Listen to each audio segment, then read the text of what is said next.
Heyo, and what is up, gang? Thank you for checking out Sledgehammer TV tonight. You know, there are a couple of things about tonight's Monday Night Raw that one could take away from and possibly appreciate, but they didn't do anything to tonight's show to erase the Chris Jericho-sized list of things wrong with Monday Night Raw. It was still the usual journey through the 7 circles of hell itself, and we are here to talk about it right here and right now. My name is Nick Nightmare, and you are watching the Sledgehammer Wrestling Show's Monday Night Raw review. Everything wrong with this episode. Let's do it.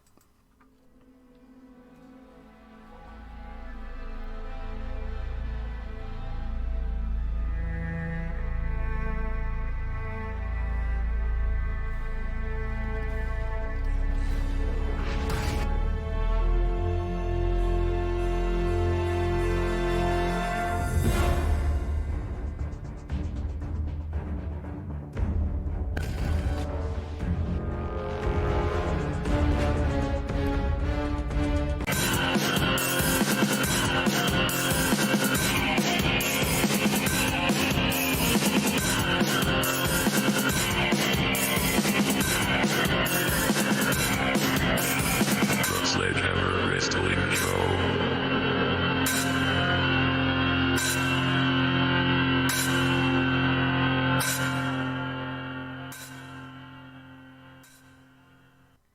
Alright, wrestling fans, thank you so much for joining me. I can appreciate matches that you give me that have some decent action in them.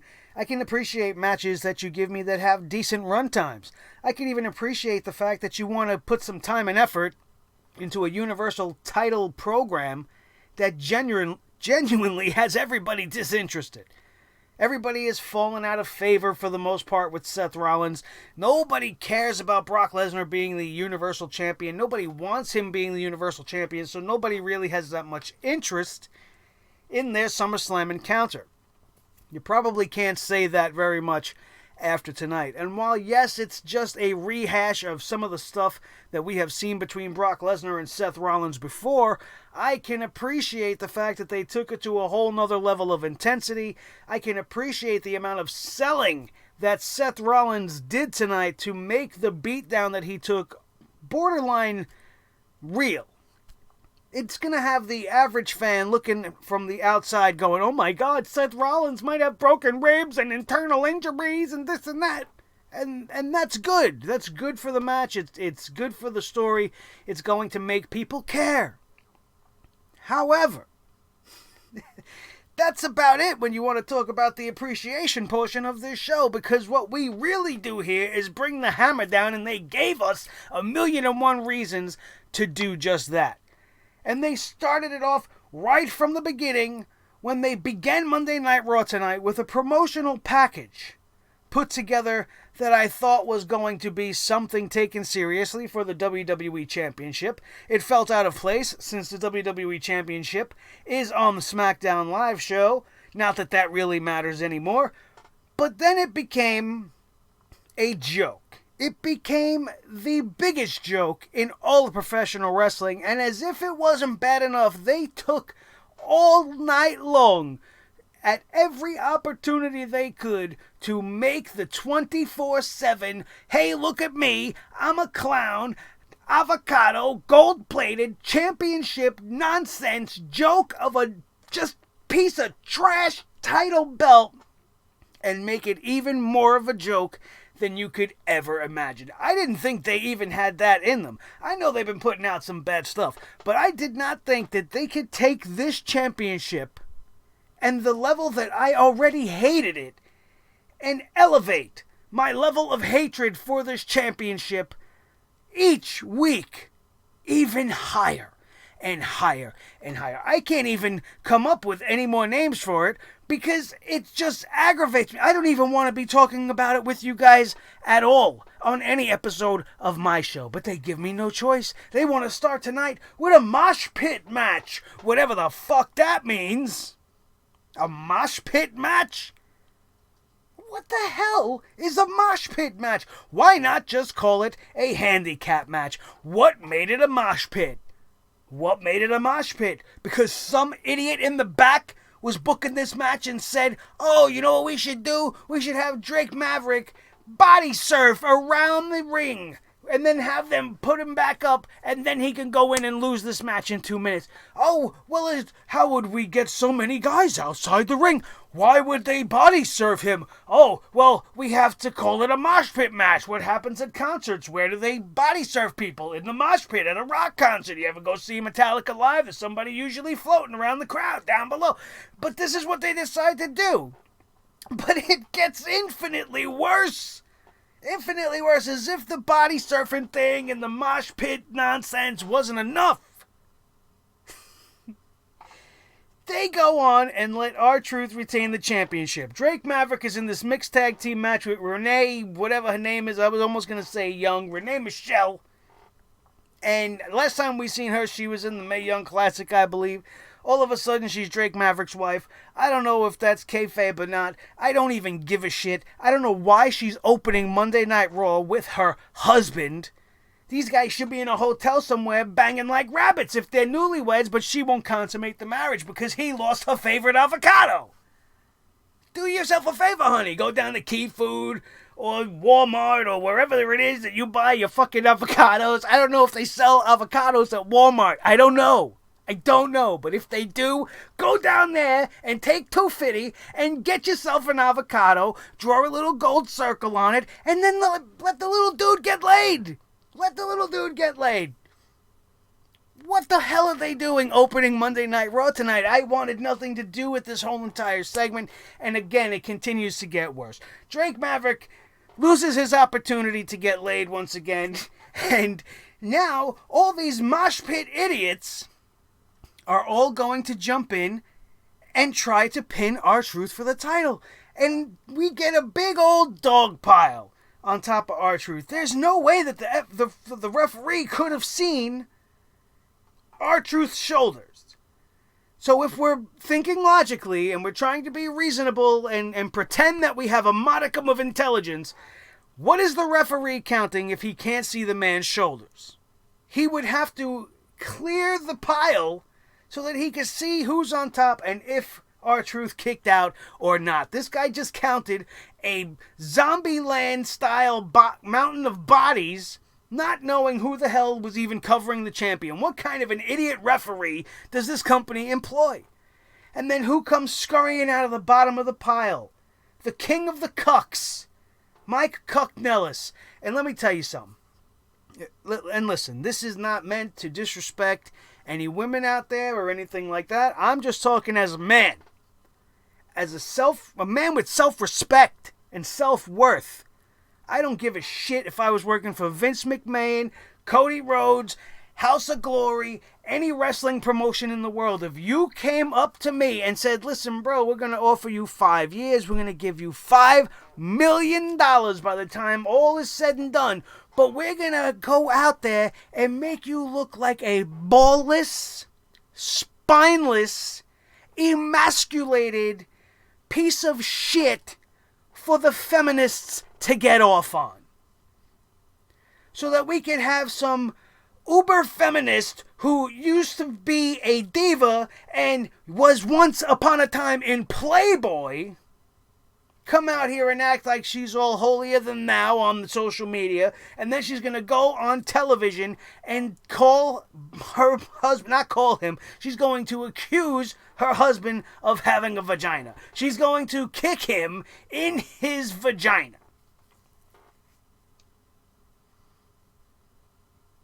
I don't know what else you guys want me to say about that. This is what they're writing for this fucking piece of trash show. And as much as I'm trying to curb my language, I just can't do it. This show fires me up into a fervor because I have to say sentences like kick you in your vagina. Which is not a line that I've ever wanted to say on this show. But thanks to the Kanellis fucking family, I have this whole scene in my head. And then again, it gets worse. Mike Kanellis goes to the back. He gets his vagina threatened by his wife, and then he lays down. Maria Kanellis wants him to lay down and give her the championship. This woman is saying she's pregnant. If, again, I'm a man, I have a wife. If we were this couple and we were there and I won this ridiculous avocado championship, and she tells me to lay down, she wants it, I'm going to be like, honey, you're pregnant. I can't give you a championship belt. You're pregnant. You can't defend it. Nobody can touch you. I don't want anybody to touch you. Why am I going to give you this championship belt? You're pregnant. You're pregnant. And you're a champion. Doesn't that kind of contradict some things? Isn't there a ruling that says if a champion doesn't defend their championship in X amount of days that the title gets stripped from them and back at the top of the pool, vacated with nobody? I don't understand. She's not allowed to compete. She's not allowed to wrestle. No one's allowed to touch her. But she's the champion. That's how much this piece of trash title means to this company. They put it on a pregnant woman so that nobody can even do anything about it. They think this is entertaining. And Maria thinks she's getting heat. She thinks everybody hates it. Oh, I'm doing such a great job at getting heat. No, just because you said the word vagina, no, you're not getting heat. Oh, hate's the same thing. No, it's not. No, it's not. I never once in my life watched Ric Flair break Dusty Rhodes' arm and do all kinds of dastardly things and go, oh, fuck this show. I'm not watching next week. This is stupid. No, but that's what happens when I see this ridiculous belt. And I see talents like Mike Kanellis, who, in case you guys don't know, is actually a very talented wrestler. The guy is great. And he's gone from being the Miracle to being the Ballless. The Spineless Wonder. The Gimp. From Pulp Fiction. Remember the guy with the leather mask? Bring out the Gimp. That's Mike Kanellis. He's Maria's Gimp. And what the fuck are we watching all this for? Absolute trash. You know you were in for a long night when this was just the way the show opened up. And the actual match for this title took a minute and a half, maybe 2 minutes tops. And the rest of it was all about the Kanellises. And then we had to cut back to them multiple times in the night to hear this witch of a woman in her shrill voice going, first time ever, pregnant chicken. First ever pregnant. Pregnant champion? What do you think, is Jersey Shore? Got Paulie in the back going, prank war champion, pregnant champion. The fuck out of here. Get this shit off my television. It's not even worth the amount of time that I spent talking about it. I'm being funny and we're having fun and I'm making fun. And that's what we do here while we tell you that it's a piece of shit. I want you guys to have fun watching this show. Not like the people that produce Raw. But we've spent way too much time on this already. Because that's how fucking bad this show has gotten. Oh my God. Now we get to this gauntlet match. Alright, so now we have a match between 5 individuals, only one of which is truly deserving to be in this spot at all. Ricochet, the former United States champion, is trying to earn his shot for a rematch at WrestleMania versus AJ Styles. Fine. That's fine. Why does he have to go through 5 men to do it? I'm not going to nitpick. I'm going to say, once again, I can appreciate the fact that they wanted to have somebody earn a championship opportunity. But now let's look at the list of the men they chose. Rey Mysterio. Why is Rey Mysterio title hunting? This man is a legend. He's a Hall of Famer. He is almost right up there with guys like Booker T and Edge and Christian, like, in the point where you just got to go away, bro. Like, go sit at the announce desk. Go be a Spanish announce table commentator. Go do something for the network. Be on the regular announce table for all I care. Do something besides go in the ring and be half the man you used to be.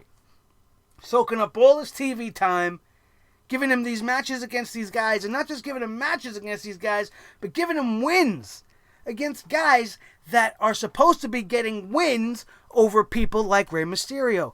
Case in point, Cesaro. First of all, Cesaro, the very same Cesaro for the last month, has done nothing but lose to Aleister Black on 2 attempts. And why is he being rewarded with a championship opportunity? Well, I don't know. At the end of the day, it didn't matter, because he just went in there to lose to Rey Mysterio. After losing twice to Aleister Black, you'd think you would at least let him try to get one big significant win back to put his character back on course. I think beating Rey Mysterio here in the opening match of this gauntlet would have been a great way to reestablish his momentum, because Rey Mysterio doesn't need fucking momentum. He's Rey Mysterio. All he needs is a mask and that POD song, and he's good. The kids will love him. They'll buy his mask. He could jump around in 619 and do anything. He don't have to be winning matches. He's past that point. They gave Rey Mysterio and Cesaro well over 10 minutes. Again, I can appreciate it, but the wrong man won. Neither one of these men deserved to be in this match. And then who comes next after Cesaro? Rey Mysterio wins. He gets Sami Zayn. The very same Sami Zayn that we've seen do absolutely nothing. Anytime we do see him, he's losing. Trying to fight Kevin Owens' battles. And for what reason is Sami Zayn being given a United States Championship opportunity? Why not Kevin Owens? I know he's in the middle of this feud with Shane McSweatballs, but why wouldn't he want that? Why wouldn't he want the United States Championship? Does it matter that he's on SmackDown? It doesn't matter anymore. I'd much rather have seen Kevin Owens than Sami Zayn in this situation. It would have at least made sense because the guy's getting a push. Sami Zayn's only push has been down. So why are we watching this? And Sami Zayn gets beat in like a minute by Rey Mysterio. It was an absolute waste of Sami Zayn. It was a waste of time. And it's another win for Rey Mysterio over a guy that should have went out there and had 10 minutes of his own to go up against Rey Mysterio and then maybe come out with a win. Maybe give people a reason to give a shit about Sami Zayn. Oh, Sami Zayn just knocked out Rey Mysterio from the Gauntlet match. Wow, he might be back on track. He might be somebody to worry about. But no. Instead, he just gets kicked out of the ring like another piece of trash. Only to have the third match in the scenario be Andrade versus Rey Mysterio for the 100th time. If you were going to do this match again, this should have been the match to open the gauntlet. And then you should have had Andrade win, like you did. And then we could have had Andrade versus Sami Zayn, or Andrade versus Cesaro, or Andrade versus any of these other men that don't deserve to be there, because Andrade himself does not really deserve to have this opportunity either. As high as I am on Andrade Cien Almas, I always wanted to see him pushed in a bigger position. But tonight, in this scenario, what has he done to earn himself a championship match? He's done nothing but lose every time we've seen him. So why do we care? We don't. And now we're getting a rematch of Mysterio versus Andrade, a match that we've seen do some amazing things, so you get excited for this portion of this gauntlet match, and then it's over in 5 minutes. At the very least, Andrade won, got the whole threat of Rey Mysterio winning this opportunity over with, only to be faced with Ricochet. And if you want to talk about one of the most predictable things you could ever see in your life coming at you, Ricochet being the last man in the gauntlet, and then going up against Andrade, who has no reason to be in this at all. For another point that I forgot to mention is he's a SmackDown guy. I know we keep saying it doesn't matter, but really, he's a SmackDown guy. Is he going to win a major Raw championship? Of course not. So who's going to win here? It's like they really didn't even try when all was said and done. At the very least, have Ricochet run the gauntlet from start to finish to prove his worth. But instead, you got this guy winning and then that guy winning, and the guy that looks the best out of this whole thing outside of the winner is Rey Mysterio. Wasted. Wasted time. Altogether, this whole segment took up about 20 minutes. I can appreciate 20 minutes worth of wrestling on a wrestling program. I can appreciate that they didn't cut to get through commercial breaks for the most part.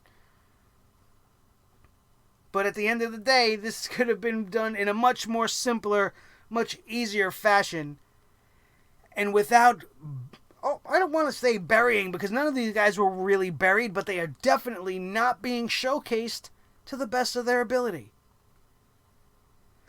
After this matchup, Kayla Braxton would hit the ring with all her freckles on her face, and then she wants to talk to Ricochet immediately after he wins. I hate when they do this to the guys. I hate when they ambush them immediately following the matchup. Let the guy go to the back, get a sip of water, collect his thoughts so that he knows what the hell he's got to say, because these post-match interviews that happen immediately following the match, I feel like the guys are taken a little bit off guard, even if they know it's coming. You're sitting there breathing heavy because you were just flipping and jumping all over the place. Time and place, man. You don't have to do all this shit right away. Go to the back and then air the segment later on in the night. It will break up some of the monotony of this ridiculously boring show. Especially if you're invested in what Ricochet has to say. What did Ricochet say? Ricochet said, pardon me, people couldn't believe it when he beat Samoa Joe to win the United States Championship in the first place. Even he couldn't believe it. I hate when superstars say that. What do you mean you couldn't believe it? You stepped through the ropes that night for the United States Championship and you didn't believe in yourself? What kind of an asinine thing is that for a person to say, oh, I couldn't even believe I won. I went into this thing, I do this every day. This is my profession, and I went in there and I won. Can you believe it? I won. I couldn't even believe it. You know what I can't believe? I can't believe that they say shit like this that make them look stupid. I couldn't even believe I won. What? How much? If you don't have confidence in yourself, who's going to have confidence in you? Oh my God. What a stupid thing for this guy to say. He said, people only believe what they can see, and they will believe in him when he beats AJ Styles for the title. They cut to a shot of AJ Styles. They cut to him a few times watching in the back as he had a vested interest in this matchup, being the champion that they were all vying a shot for.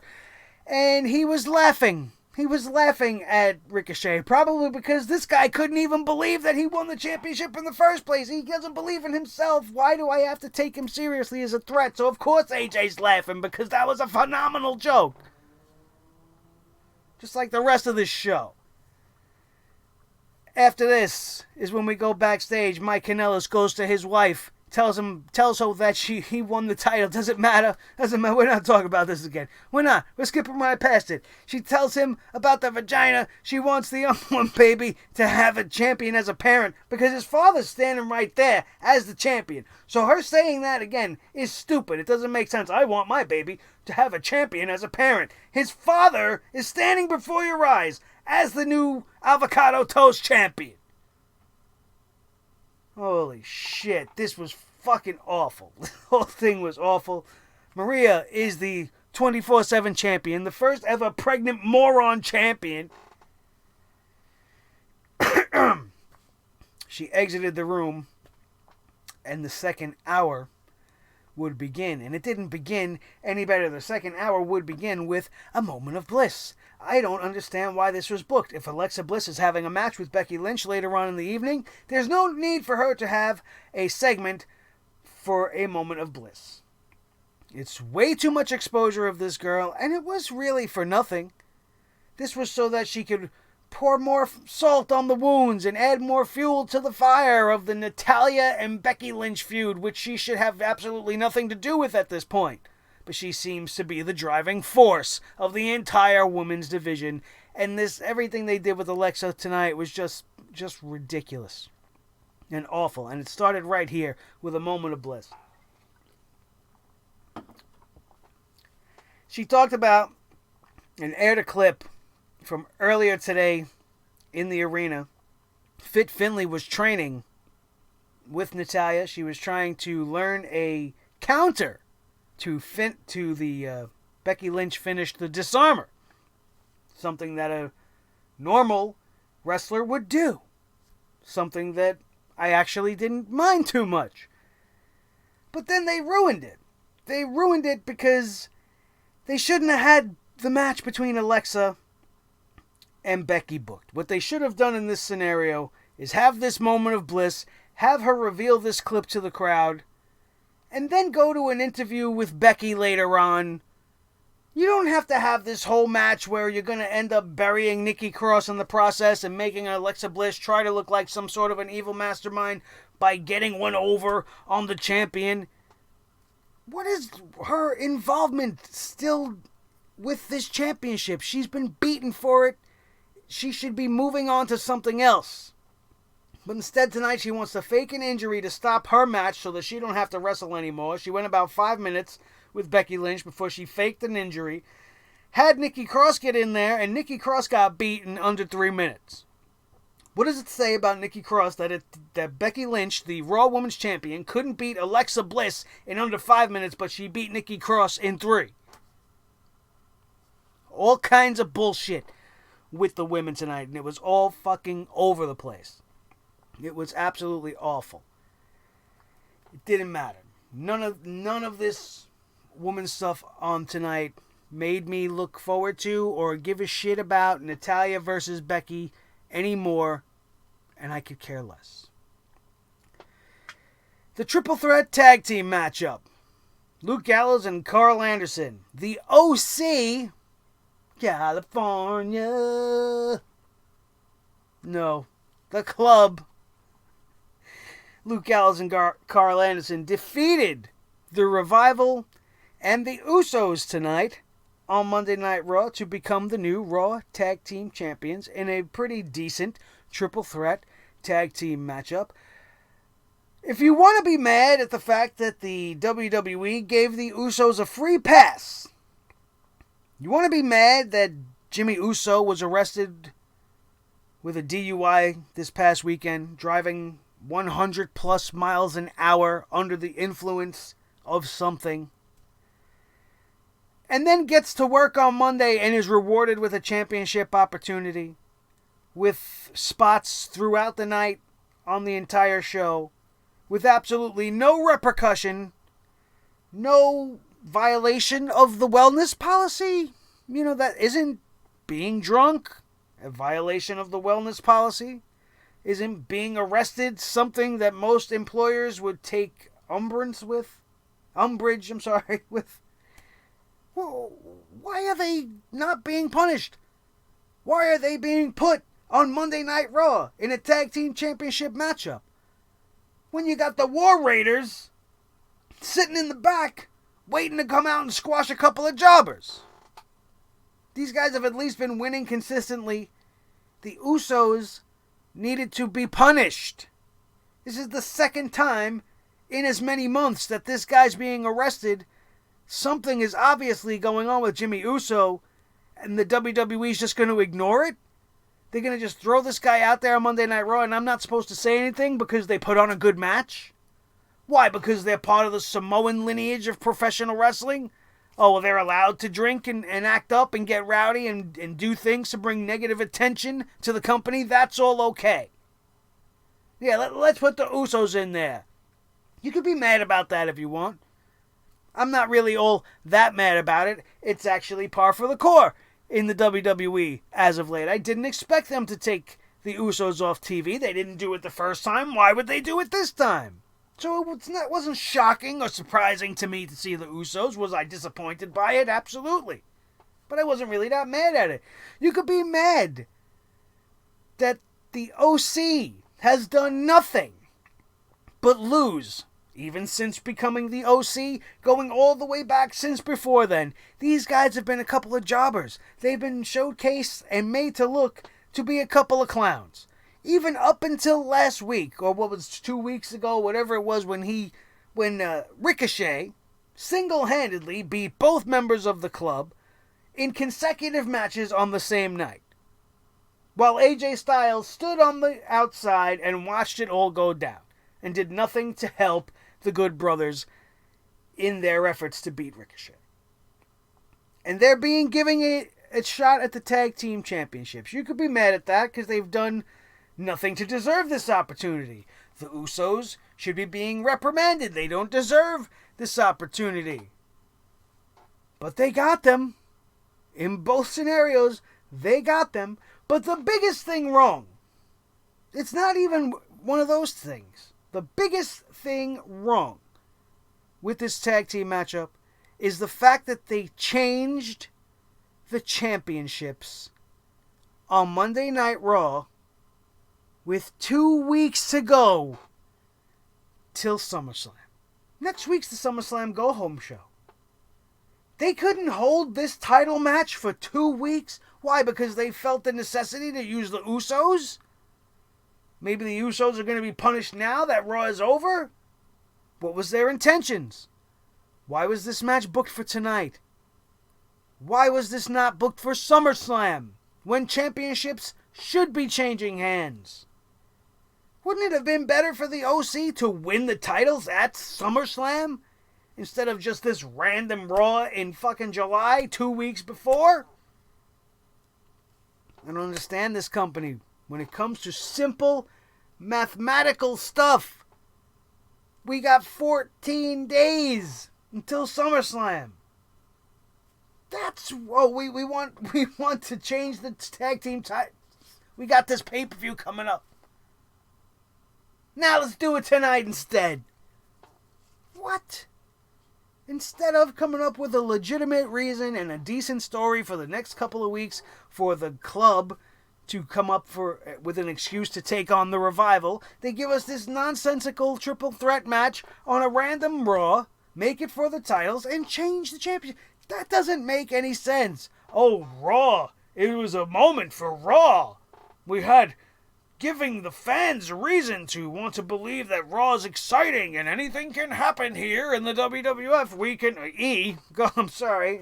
It's just brain memory just going right into that. But you get what I'm trying to say. You understand the point. This was the one thing that I don't understand. I don't understand. The OC is one of the worst names ever. And the match, like I said at the top of the show, the triple threat match as a tag team match was one of the better tag team matches we've seen on a Monday Night Raw in a long time. Given the talent that's in the ring, that's not too much of a surprise. But the OC ends up our new tag team champions. They advertise that tomorrow night on SmackDown, Trish Stratus is going to appear on the King's Court. Because the King's Court's something we need to come back to the WWE. Talk about them looking to the Attitude Era. Why the King's Court? Why? I don't understand. Like, that does nothing for me. Does that do anything for you? Oh, Jerry the King Lawler is going to talk to the Queen of the Divas, the toughest woman in the Divas division, most likely, the most celebrated women's athlete in all of the WWE. And we're going to put her on the show with the guy that used to scream about puppies. Great. That's the women's evolution for you. Why does she have to be on any show at all? Why couldn't that have been Ms. TV? You want to give me Ms. TV with Dolph Ziggler and this one and that one? You got a fucking Hall of Famer coming into town. Now you don't want to do Ms. TV? Give the Ms. Trish Stratus to talk to hype her match with Charlotte on SmackDown Live. Why?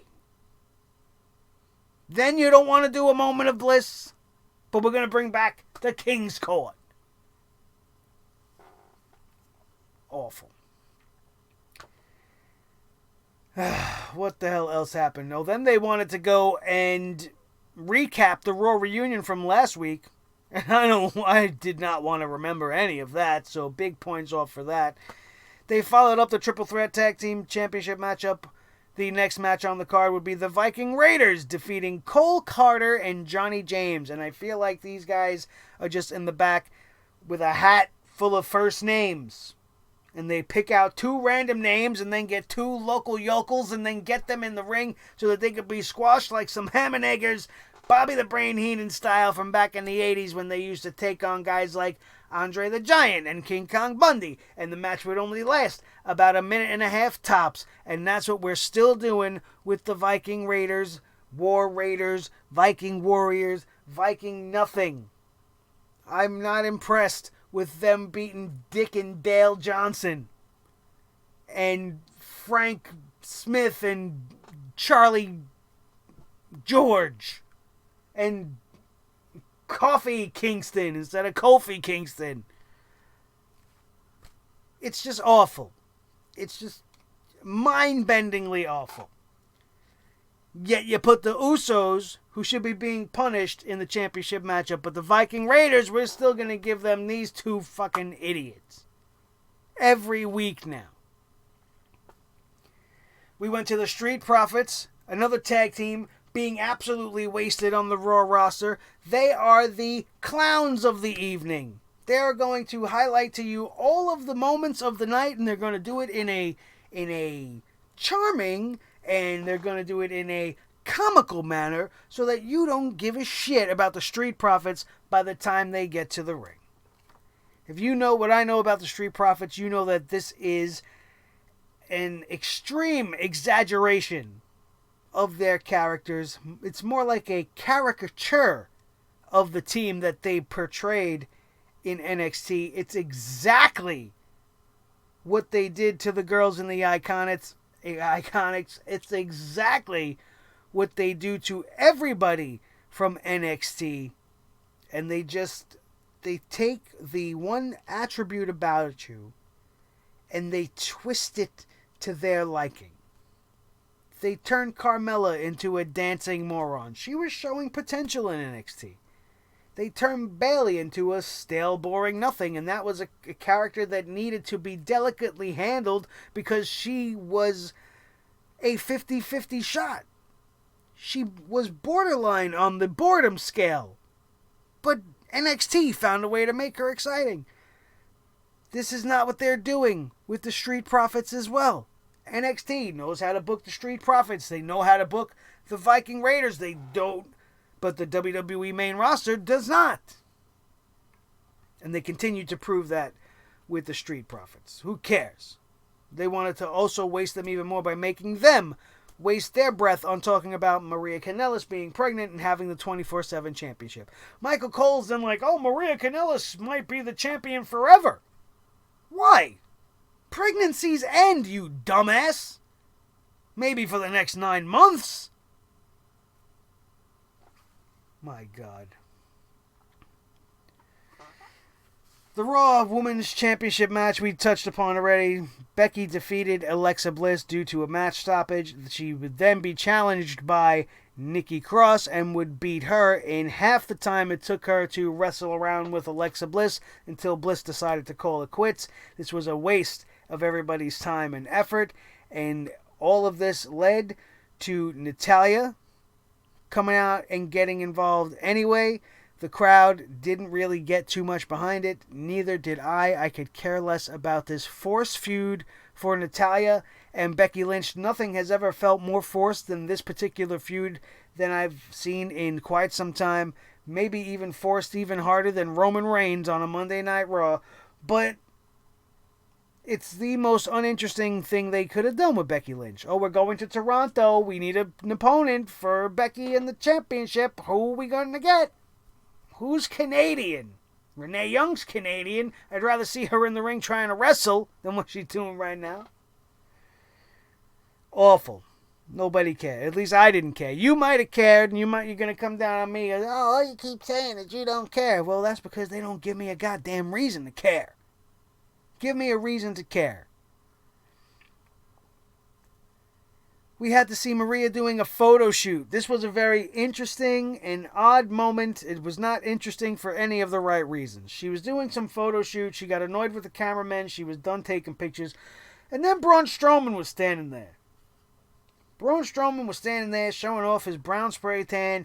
And she yelled at Braun Strowman. She's just yelling at him. And he's just standing there. And then she's like, oh, Braun Strowman, show me how big and strong you are. And then Braun Strowman stares into the camera and just starts growling.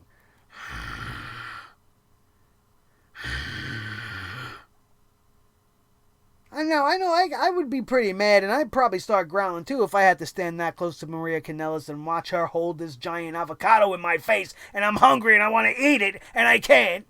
So that's probably why he was growling. What the hell is she even talking to him for? They had nothing at all better to do with Braun Strowman than put him next to Maria Kanellis and get yelled at. This broad's just going to go around berating all the men on the roster? This man is 7 feet fucking tall, 400 pounds. He's been destroying sets. He's been bringing mass destruction to the entirety of Monday Night Raw and SmackDown and everywhere he goes. But she is going to verbally eviscerate him. And then be like, oh, show me how big and strong you are. What the hell are we watching, you guys? Seth Rollins versus Dolph Ziggler for the 9,000th time tonight. Seth Rollins defeated Dolph Ziggler via disqualification because tonight's most interesting moment of the night goes to Mr. Brock Lesnar and Paul Heyman. They made their presence felt, and they made it felt in a big way. And like I said, initially I'm watching this and I'm going, this is nothing more than the build to WrestleMania. This is the build to Super Showdown. This is the build that they do with Brock Lesnar, whether it's Seth Rollins, whether it's Roman Reigns, whether it's The Undertaker, whether it's Bill Goldberg, it doesn't matter. At some point, you're going to see Brock Lesnar show up and just completely decimate whoever it is that he's going to be fighting his championship match with, and it's going to get him more heat, it's going to get the babyface more sympathy, and on we'll go. But as I said at the beginning of the show, there was just a particular intensity and the way that Seth Rollins was selling the injuries tonight, it really made you believe that maybe for a minute, maybe Seth Rollins was actually hurt. That F5 onto the rim of the steel chair was completely unnecessary. It looked like it legitimately got him. And he looked in considerable pain. The guy was struggling to breathe. This was either incredible acting or Brock Lesnar getting a little overzealous, as he's been known to do, and maybe got him a little, just a little bit too hard.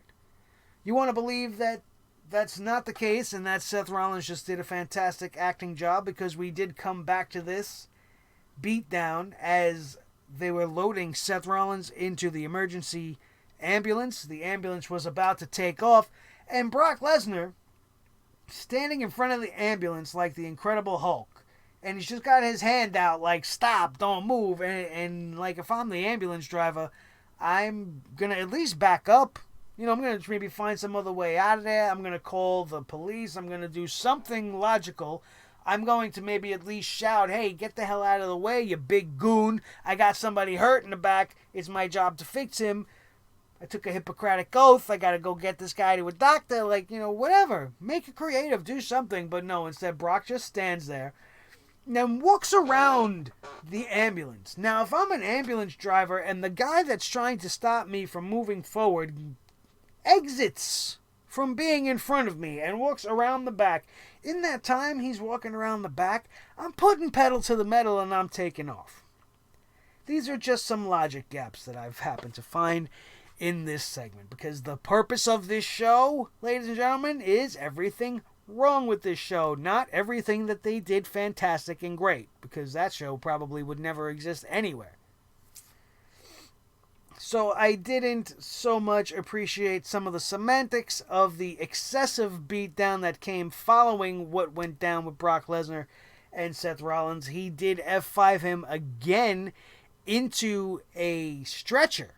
Into the stretcher that he was strapped into. Brock Lesnar took him out of there and sent him rib first into that thing, and it was pretty tough to watch. It felt like they were trying to make things interesting, and not that it really got me on board for this matchup, but it did start to take it to a little bit of an, all right, I want to see a little bit what happens here, because Seth Rollins is going to be pissed off, right? He's going to have to come back with some retribution, and he'll probably defy all the odds and win the championship back at SummerSlam, or maybe not, because I really don't think they're going to take the Universal title off of Brock Lesnar anytime before they get to Fox in the fall. So that's going to end up being whatever it is that happens between these two. We'll find out at SummerSlam, but don't hold your breath if you're really pulling for Seth Rollins to win that championship. Remember, next week is the go-home show. There's only one more week before SummerSlam. And I expect Seth Rollins will get his comeuppance then, which will lead to Brock Lesnar being the one to win the match at SummerSlam. Anyway, then I don't know what happened. I don't know what to call this. I don't know why this was booked. We had the Samoan Summit. Now, I didn't know what the hell a Samoan Summit was going into this thing, but I could only imagine that it would probably transpire exactly how we've seen it go down. Only it would be a all Samoan brawl and not, with a Scottish psychopath involved and a Cedric Alexander. I didn't understand the end of the show at all. I don't know why this show didn't end with Seth Rollins being taken away by the medical staff and Brock Lesnar and Paul Heyman laughing alone in the ring. I don't know why Samoa Joe and Roman Reigns are being booked against each other again. I don't know what any of this still has to do with Cedric Alexander. I don't know why Cedric Alexander gets more cheers from a crowd when he's dressed up as Gary the Goat Garbett than he does when he's Cedric Alexander doing amazing, fantastic things with his body. I don't understand that. I didn't even know Cedric Alexander came out until I seen him halfway in the air already because the crowd didn't make a goddamn sound. Nobody gave a shit. And then you got the Usos, who just lost their opportunity at the Tag Team Championships that they shouldn't have been having anyway because they should have been reprimanded for fucking up over the weekend, are now in the main event segment of the evening standing shoulder to shoulder with Roman Reigns. I don't understand it. Drew McIntyre showed up. For what? For what? Oh, he's still mad at Roman for something? Didn't he beat him twice already? Whoa, why are we going back to this? If you want to take a little bit of a silver lining out of this end segment, is that Cedric Alexander was put in the mix with some of the biggest names that the WWE has right now. Not that it really did him any good. I don't understand. I didn't know what the hell this was booked for. I don't know where they're going with it. And you figure you got 8 men in the ring by the end of the night. If their whole intention is an 8-man tag at SummerSlam or next week, I'm already disinterested. That's the only thing I could see next Monday night. 8-man tag between the 8 guys that were in the main event of Raw, and then maybe they'll break it off into 2 or 3 separate matches for SummerSlam. And none of them would I really give a shit about, with the exception of maybe Drew McIntyre and Cedric Alexander going back at it again one more time. Do you give a shit about the Usos right now? Don't you think they should be at AA meetings and, therapy and trying to do... I keep saying Usos, and I don't know that Jey Uso has anything to do with any of this. All I know is that Jimmy Uso apparently needs a little bit of help, but instead of giving him proper guidance and help, they give him a spot on TV instead. That was tonight's Monday Night Raw. It ended in pure chaos. There was just a chaotic brawl between good guys and bad guys. Samoa Joe, Roman Reigns, all unnecessary. This whole thing could have actually happened to kick off the 3rd hour and then been done with. And this whole entire show should have ended with the focus being on the Universal Championship and that moment that they booked for Seth Rollins. Why we had to go on and do extra shit for Roman just made the show even more worse than it started out. And it started out pretty bad. And I know I said that there were a few things you could appreciate taken away from this show, and it doesn't sound like it when you hear my criticisms of it, but I did enjoy the length of some of the matches. The action between some of the competitors tonight, as I said, was on par with some of the better stuff that we've seen on Monday Night Raw, but it still needs to get a shit ton better. And if these are, in fact, Paul Heyman's little ways to try to make the show better, he's not working fast enough, or he's not doing a good enough job at all. Because it needs to speed up. This is getting ridiculous now. And the fact that it's getting worse, and we're getting stronger emphasis being put on the one championship that's a complete joke, and no emphasis on any of the other championships that matter in comparison. I just don't know how much more any of us are going to be able to take. What I do know, because I said I don't know a lot during this episode, but I do know that you guys would have better spent your time watching a very special video that I put a lot of hard work into. It's maybe one of the finest productions I have ever made. 5 crazy ways to book Bray Wyatt. I am super proud of it. I really hope you guys are here with us at the 50-minute mark on this review to see this. I wanted to do this at the beginning of the show so that everybody watching right off the bat would see this. But if you have not seen it already, I know many of you have, and some of you have praised it already, saying how great it was, and I can't thank you enough for the compliments. But it sometimes you know when you do something good, and you know when you did something that was special. You know, like maybe it was that last time you and your wife were, you know, and you really got it good, you know, and you walked out of there and you were proud and you had your chest out, and then you went to the refrigerator and you pulled out a bottle of champagne and you poured it all over your body because you were just a legend in the bed that night. Like that kind of a pride that I feel in this video. It took, believe it or not, it's 8 minutes long. It took about 3 days in total to put together, and it would do me a great honor if you guys would go and check it out. If you enjoy it, make sure you share it. If you like it, make sure you hit that thumbs up. And if you agree with or want to share some of the ideas you might have for Bray Wyatt, if you don't hear them in my video, please take advantage of the comment section. Let's try to get that sumbitch to go viral. Let's try to get Bray Wyatt to see it, because the number one idea that I have has been the most popular amongst all of the people that have seen it already. And if you want to know what it is, go check it out right now. I will leave it in the annotations up above for any of you guys that can click the exclamation above my head. For the rest of you guys, go find it right now. And don't forget to do all of those same little steps to this video right here, because you guys came to me for your reviews of Monday Night Raw, and all of you that come back for more, you know what you're in store for. But if you are new around here, hit that subscribe button right now. Drop the hammer on that like button so that I know you enjoyed your time here at Sledgehammer TV, and then share this video with each and every one of your wrestling buddies all over the wrestling world, especially if they were as confused and dumbfounded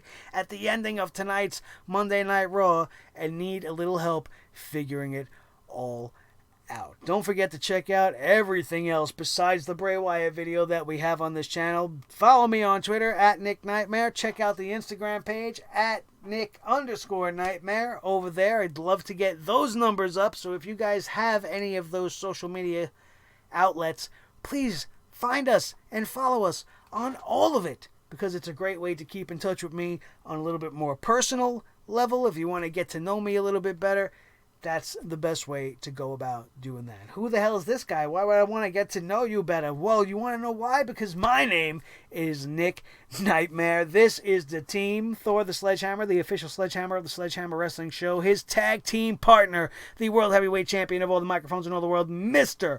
Blue the Snowball. The most important member of the team, as always, is each and every one of you. Let me know what you want to bring the hammer down for tonight's episode of Monday Night Raw in the comments section down below. Don't forget to like, share, and subscribe, and we will see you guys tomorrow night for SmackDown Live. That, my friends, is going to do it, and we are out of here, and we will see you next time right here on your new favorite wrestling show, the Sledgehammer Wrestling Show, only on Sledgehammer TV, right here on YouTube.com.